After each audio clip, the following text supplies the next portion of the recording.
hope you're enjoying these Thursday thoughts brought to you in audio form with accompanying AI generated imagery on YouTube for those who are watching them. But really they're designed for people who are busy. And this week I've opted for a track by Metaverse called Boundless with a 2 Hz binaural beat. This induces delta waves which are less than 4 Hz and occur in deep sleep. Delta waves are increased in order to decrease our awareness of the physical world and access information in our unconscious mind. A reminder of what the mission of these sessions are. They're to help bring disparate, eclectic knowledge to people who are busy and do not have the time to read. And the wisdom that I'm hopefully sharing with is accumulated through the Innovation Show and my own eclectic reading. These sessions will sometimes be available to all and sometimes be behind the paywall on Substack. I don't know about you, but I just want to listen to the music. But let's get started. This week's post is called The Adversity Advantage. Today's struggles brew tomorrow's strength. The struggle you're in today is developing the strength you need for tomorrow. Robert Tew. In a world of abundance, we take many things for granted. Our morning coffee is one such example. A morning brew helps us win the battle for the morning by waking up and winning the neurochemical war. However, there is another battle that takes place using chemical warfare. The battlefield, the dense green foliage of the coffee plantation. Like any crop, coffee plants are subject to attack by pests. Many plants and trees have developed fascinating defense mechanisms to protect themselves against such attacks, like the stinging nettle to the human touch. When insects nibble on the foliage of coffee plants, they release defense compounds. One of the defense mechanisms of the coffee plant is the production of caffeine. Caffeine acts as a natural insecticide, deterring and even poisoning certain insects that attempt to feed on the plant. The caffeine content in coffee leaves and beans is toxic to many insects, making them less attractive to pests and reducing the likelihood of severe infestation. In addition to caffeine, coffee plants release an acid called chlorogenic acid. This acid acts as a natural fungicide and insecticide for the plant. When we drink our cup of coffee, we also drink these compounds. Chlorogenic acid is a powerful antioxidant and helps with weight loss, blood sugar control, and heart disease prevention. However, while protecting coffee plants with pesticides and insecticides might seem beneficial, this prevents the release of chlorogenic acid. The plant does not undergo stress or produce helpful acids without insect attacks. This is known as hormesis. Hormesis is a process whereby a beneficial effect, improved health, stress tolerance, growth, or longevity, results from exposure to low doses of a toxin or a stressor. Hormesis has been studied extensively with aging. Researchers found that introducing stressors like intermittent fasting, exercise, and cold shower therapy produces resilience and anti-aging effects.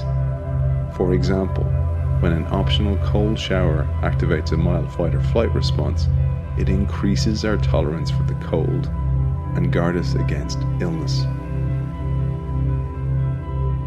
Just as we can build up our tolerance for poisons, we can also improve our tolerance for adversity. This coffee narrative is a valuable metaphor that resonates in our lives and business. It it's also about the essentiality of struggle and how it moulds us, adding depth and substance to our existence. Just as coffee plants need the insect's bite to release its acid and liberate its flavour, we must encounter struggles to bringing out the best in ourselves. This is the paradoxical advantage of adversity. In our forthcoming series with former Executive Director of Research for the Accenture Institute for High Performance, Paul Nunes explains how high-performance companies develop what he calls a hothouse of talent. He tells us, talent hothouses are like agricultural greenhouses. A company needs to start with the right seeds to ensure early success for the vast majority. However, as those seedlings grow, leaders must find ways to prepare high potential talent for the inevitable challenges that lie ahead. That preparation includes steps to increase their hardiness, so managers must regularly expose employees to unfamiliar ideas and ways of thinking.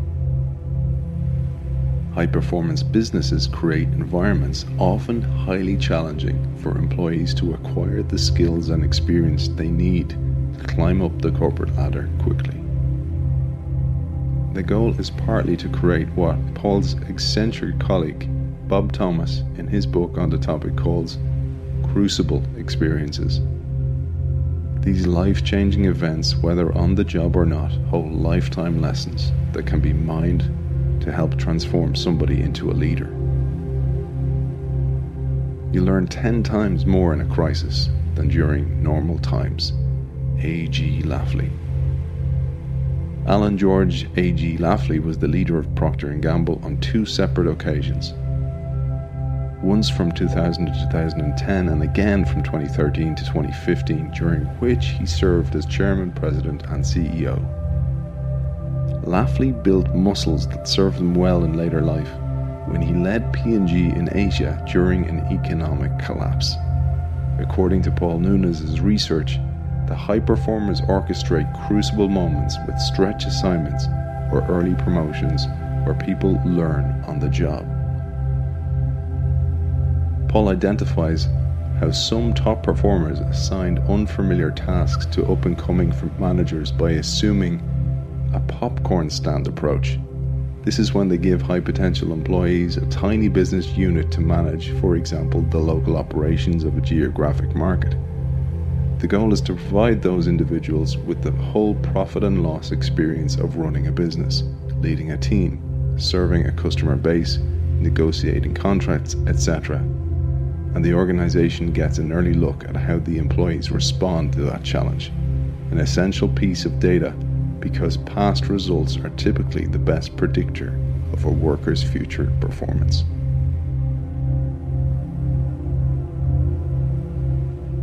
Failing towards success. Prediction errors.